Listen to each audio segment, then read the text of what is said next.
going live, and you are looking live at Sold Out Giants Stadium, where today the 15-0 New York Giants will be taking on the 0-15 Philadelphia Eagles. Why the Philadelphia Eagles 0-15? Because they suck. And welcome to the Gridiron. Anybody out there at all going to spend a little bit of time with me here tonight? I greatly appreciate it. Thank you so much. Or anybody who winds up watching this replay of this, thank you so much. I greatly appreciate it. Anytime anybody spends with me at all, from the bottom of my heart, you guys freaking rock. Thank you so much. We're going to go about 30 minutes here. I'll tell you what. Woo! Got a little bit to talk about here tonight.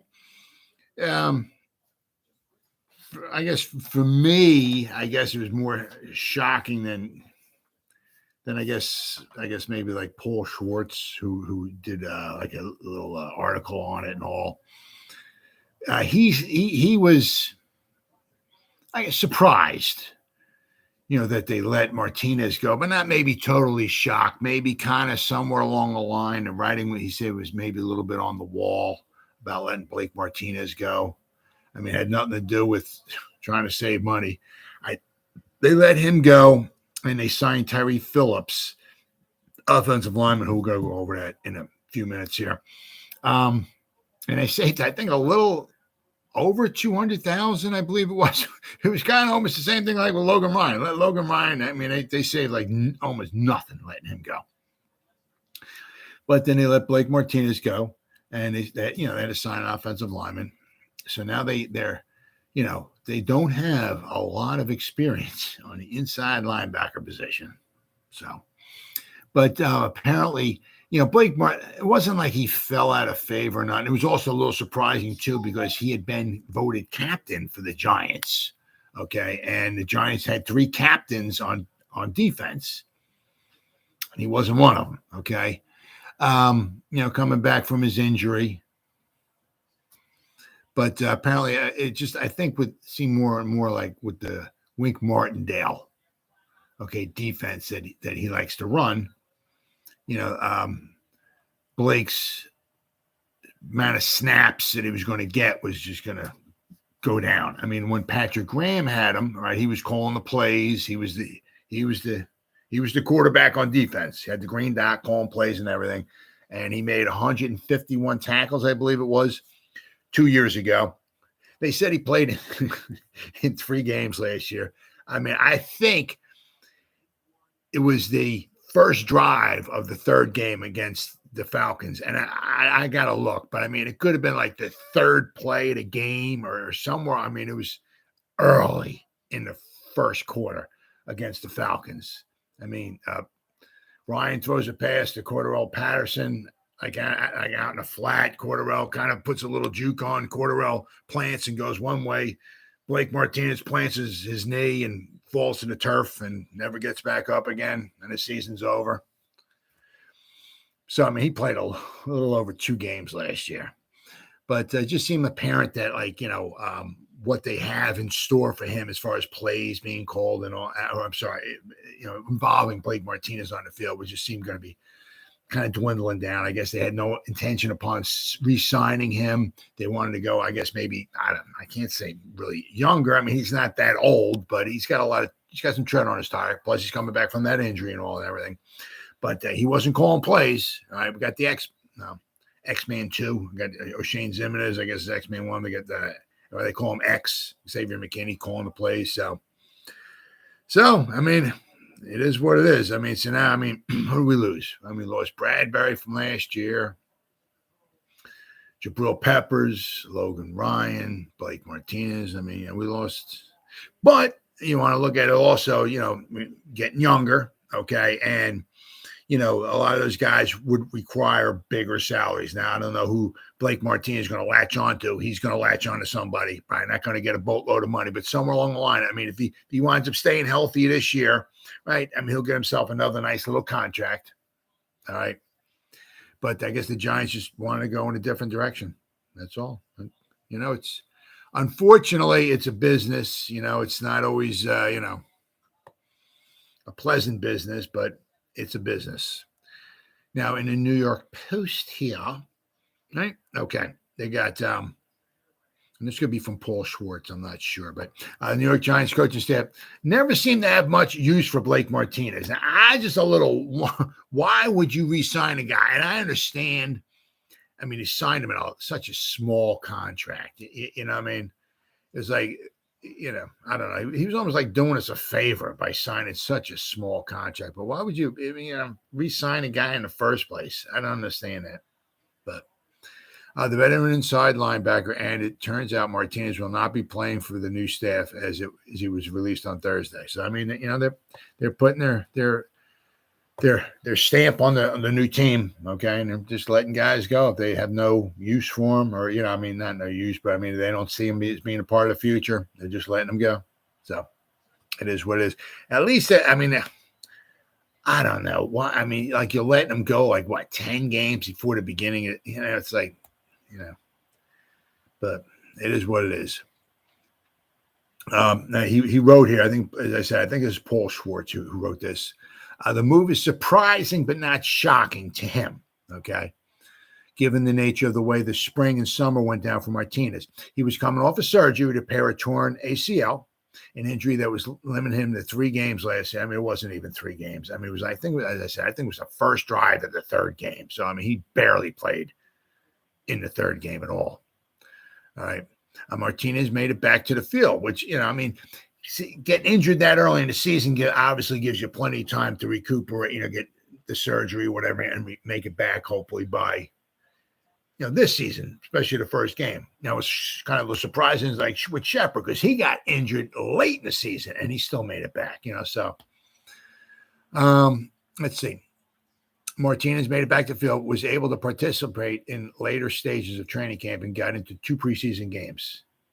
Something did not connect, though. Martinez, 28, was not a fit in a new defensive coordinator Wink Martindale's pressure-filled scheme, and the handwriting was on the wall that he was not going to receive extensive playing time. Still, he was the only proven inside linebacker on the roster, which is true. I mean, we got a lot of young guys there, a lot of young guys. In his only full year with the Giants, he amassed 151 tackles in 2020 and was a big favorite of Joe Judge and Patrick Graham, the defensive coordinator.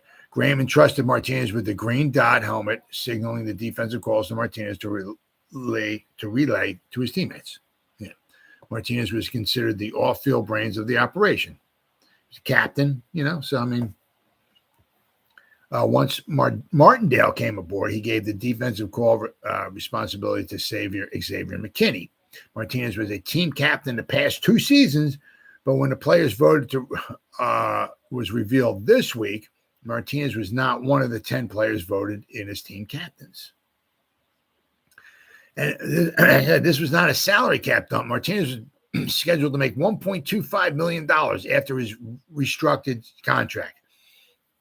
And he certainly was not thrilled to take the massive pay cut.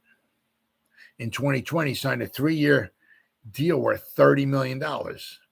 His spot on the roster, was taken by offensive lineman Tyre Phillips, who was claimed off waivers from the Ravens and awarded to the Giants. Phillips' salary cap is $895,000. Okay. So the inside linebacker position now was suspect before Martinez, to say the least. You got Tay Crowder, Carter Coughlin, Austin Calitro, Micah McFadden. I mean, right? So, I mean, they can certainly, without question, add a veteran or something like that through the waiver wire or what, So, but I mean, it's just right now, it's like a little thin on extensive, experience there. Okay, so but the Giants said they continue the process of rebuilding their offensive line. They were awarded guard tackle Tyre Phillips off of waivers from the Baltimore Ravens. Phillips was released yesterday by the Ravens. To create room on the roster for Phillips, the Giants had to release Blake Martinez. Phillips, big dude, big guy, 6'5", 344 pounds, is entering his 3rd NFL season. Not extensive NFL experience, okay? He joined the Ravens as a 2020 third-round draft pick, number 106 overall. In 2 seasons in Baltimore, he played in 22 regular season games with 13 starts and started both preseason games in which he played in 2020. In the regular season, Phillips started 6 games apiece at right guard and right tackle, okay, and 1 game at left guard. Versatility, huge, okay. They got a backup center yesterday, okay. They brought in off of waivers, and now they brought in somebody who can play guard and or tackle. So, all right. I'm not saying these guys are going to be world beaters, okay. They're depth. Fantastic, ultra quality depth. I'm not going to say that, but they're depth, okay, and they're versatile, okay. Who they brought in yesterday can play both guards and center. Here, this guy can play guards and tackle, okay. Versatility, huge, okay. 2021, Phillips played in 10 games with 5 starts, 4 at right tackle and 1 at left tackle. He was twice placed on injury reserve with a knee injury that forced him to miss the first 4 and last 3 games of the season. At Mississippi State, Phillips played in 26 career games with 13 starts at left tackle in his final season in 2019. So we're going to go over, let's see, head coach John Harbaugh said the Ravens were hoping to get Phillips back on the practice squad, but but the Giants picked him up. So that's the nature of the beast, especially when the Giants were 5th in the pecking order. So if they want somebody, there's a good chance they're going to go get him. So, but Mississippi State, Tyre Phillips. All right, I got him. His Pro Football Focus. And it was 2017 he was there, but they don't have any snaps, I think, for him in 2017. Weekly grades, nothing. Offense. Nah, snaps by position. Nope. 2018 and 2019. So he played 3 seasons, but he pretty much only played for Mississippi State, okay, in 2 seasons, 2018 and 2019. Okay, according to Pro Football Focus, 2018, he was at 345 snaps. Now let's see here. 2018, Tyre Phillips was a left tackle. That's all he played, okay, in 2018 at Mississippi State. He graded out at a 73.6, 81.3 pass blocking grade, 71.5 run blocking grade. Decent grades, okay, but let's keep in mind, all right, it's college, okay. 2019, he was pretty much left tackle as well, too, okay. His last season, 2019, with Mississippi State, okay, he played 821 total snaps, graded out of 79.4 overall, 78.2 pass blocking grade, 77.4 on the run blocking grade. So a very good job, a very decent job, okay? Said he's not lighting it on fire. I mean, because he came out, let's see here, so we got 2020 and 2021. So, I mean, let's just keep in mind here. I always just try to keep stuff in mind here, guys. All right, 2020. Actually, let's see, 2020. Yeah, I mean, if he was a world beater, this is his 3rd season.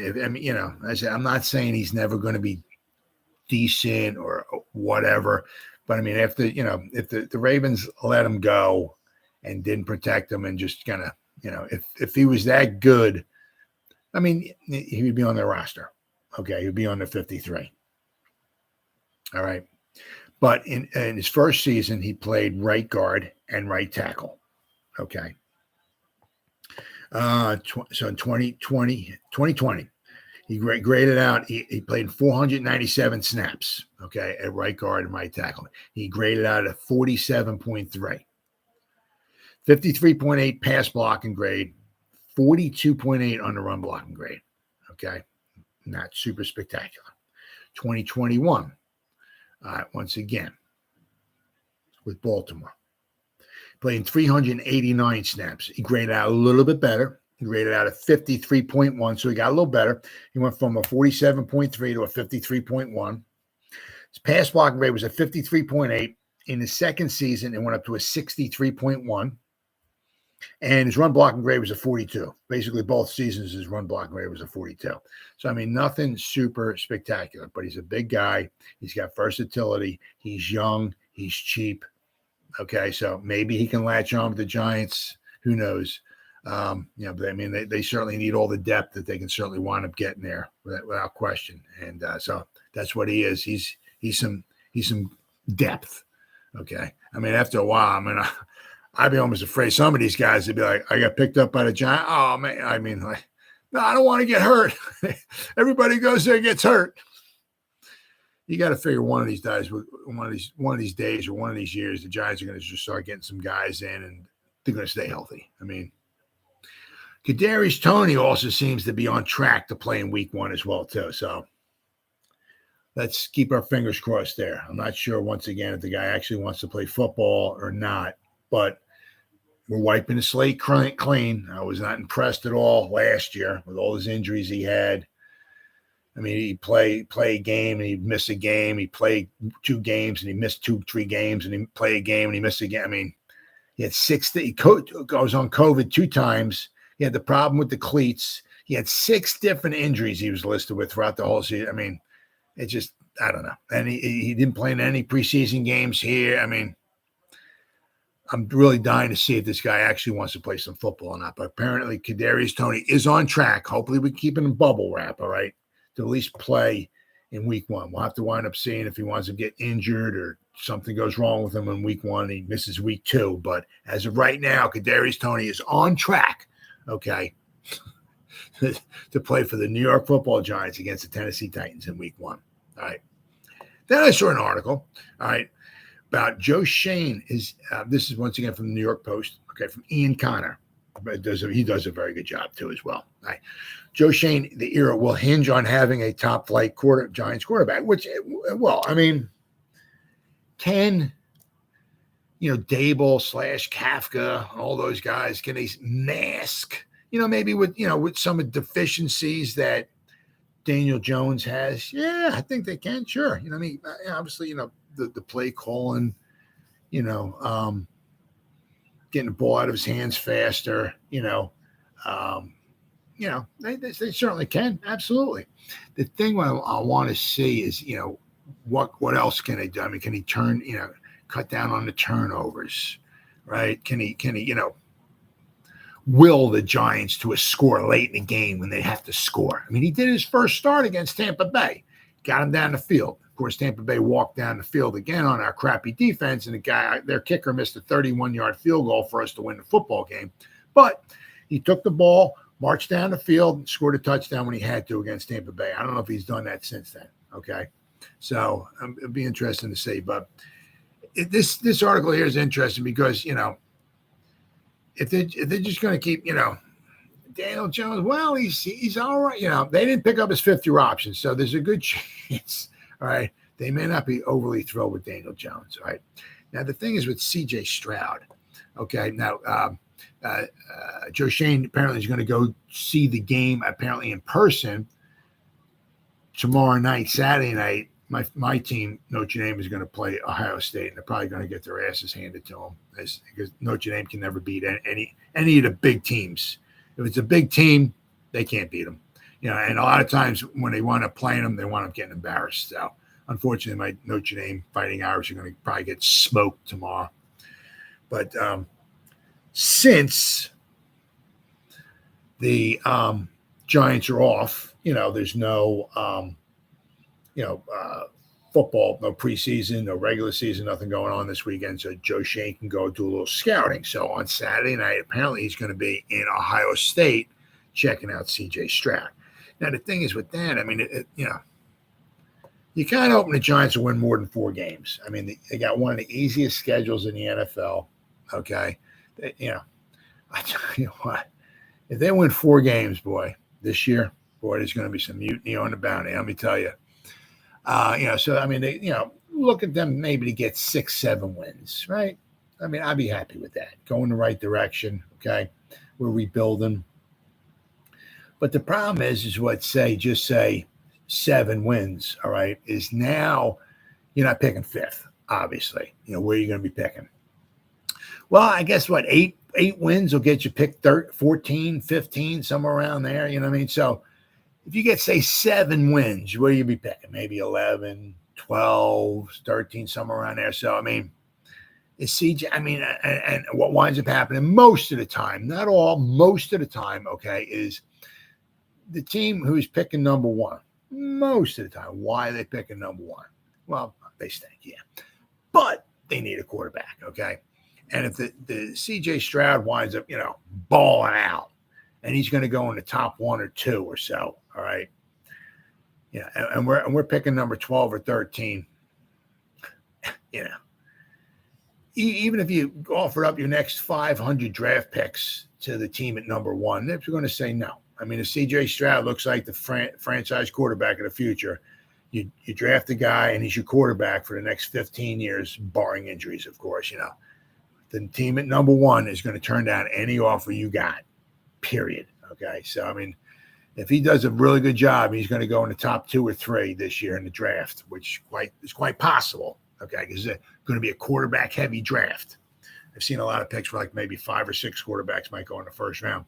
But, I mean, so if he winds up going at, that high, there's a good chance the Giants won't even be able to get to him anyway. But in this article here, given that the Giants general manager, Joe Schoen, advertises himself as a culture and character guy, it is worth noting that this is huge, okay? Noting that the quarterback he will watch Saturday night, CJ Stroud, just handed out $500 gift cards to his Ohio State teammates so they can wear new suits into their home game against Notre Dame. $500. So that's a lot of bread, Fred, okay? That's a team player. That's a character builder right there. I mean, that's somebody you want in the locker room. Somebody, right? Somebody, the guys are going to follow and all that and everything. So that's huge on Joe Schoen. That's Joe Schoen's writing that down. Okay, that's huge. Right. Now, in the Wild West era of name, image, and likeness, a star Division I player can cut a deal with a clothing company like Stroud's with Express and make things happen just like that. On the other hand, young Mr. Stroud just did a pretty thoughtful thing to the rest of his locker room without any prodding from his head coach.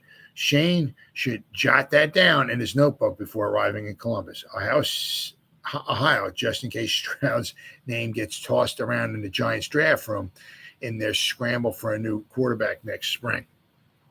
Up front, understand that Daniel Jones deserves his fair and square chance to persuade the rookie GM Schoen and his rookie coach Brian Daboll that he is worthy of being the Giants' long-term franchise quarterback. Yes, we got it, absolutely. But somewhere along the line, I mean, most quarterbacks do not get 4 seasons. I mean, you picked high. I mean, if you're playing bad and this, that, and other thing, I mean, if you get 4 seasons, that's a lot. That's a lot. Okay. Let's see here. Jones might have the size, the arm, and the athleticism to pull it off, even after Schoen declined to pick up his 5th-year option for $22 million plus. Jones proves he can stay healthy and throw more touchdowns and fewer interceptions than he's thrown over the past 25 starts. Maybe, just maybe, he could still be the guy during the next stage of the Giants' never-ending rebuild. Never-ending, yeah. But chances are that's not going to happen, even if Jones plays at a higher level in 2022. There's a lot of incentive for Schoen and Daboll to identify and acquire their own quarterback in 2023. A fresh hopeful at that position buys the GM and head coach some extra time for their vision, which is true. Okay, it's true. A chance to convert year 2 back into year 1, which is true. Okay, when you got a new quarterback. Okay. And gives the Giants a shot at a prospect at the kind of first-tier upside Jones doesn't own. The kind of prospect Shane's Bills drafted in 2018, Josh Allen, with the 7th overall pick, and Dave Gettleman Giants grabbed Saquon Barkley at number 2. Unbelievable. But, as I said, I mean, the Giants with their weak schedule, okay, are going to wind up winning, say, 7 games. They're going to have a heck of a time jumping from, I'm just going to say, just say number 13. Just throw a number out there. From number 13 down to number 3. Right? And I said a lot of times, if you're picking 1, 2, or 3 or something, and you got CJ Stroud, and just say it's like they're seeing, they see him, they watch his pro day and all that, and they're like, this is the freaking guy. Whatever team, any team that winds up picking that high, just say Houston picks that high again, just throwing a team out there, right? And they see CJ Stroud, and he's the guy, and they're like, this is the quarterback. This is our quarterback. There's no doubt. The Giants call on the phone, say, we'll give you the next 500 draft picks we got. Nope. Nope. You got to build your team. You got to have the quarterback. Plain and simple. All right. And if CJ Stroud's a quarterback, you got almost no shot of jumping up that high and picking him. Almost no shot whatsoever. Okay. So that's the problem with the Giants having an easy schedule. All right. Let's see. As much as Schoen contributed to the evaluation of Wyoming's Josh Allen, as Buffalo's assistant GM, he doesn't get to claim that when Brandon Beane is the executive who made the trades and acquired the draft capital to move up after the Giants and others whiffed on Allen. Yep. And Beane is the executive who deserves the credit. That's the way it works. Yep. But Schoen was there. Schoen learned. Okay.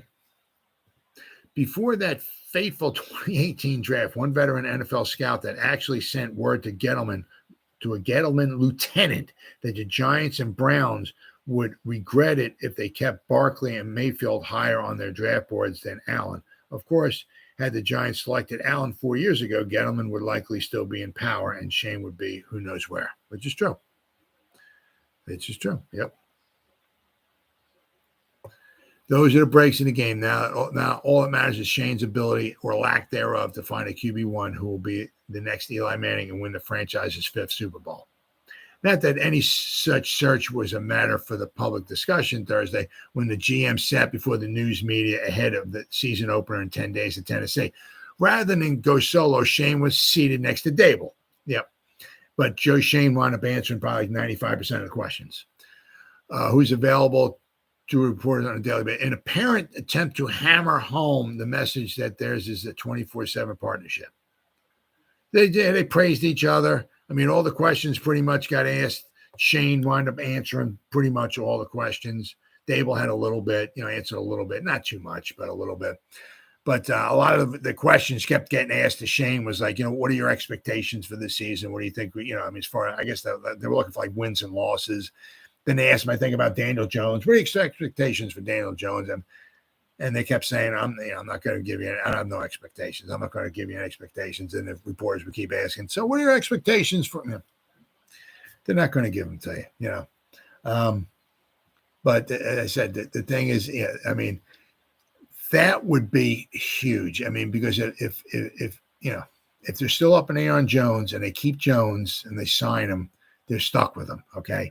They're going to be making a break in it with Daniel Jones. All right. If they don't think he's the guy, you got to pull the plug on him, put him in his best position humanly possible to succeed, for him to succeed and for the Giants to succeed this season. And just like what they did with Blake Martinez, you just let him go. All right.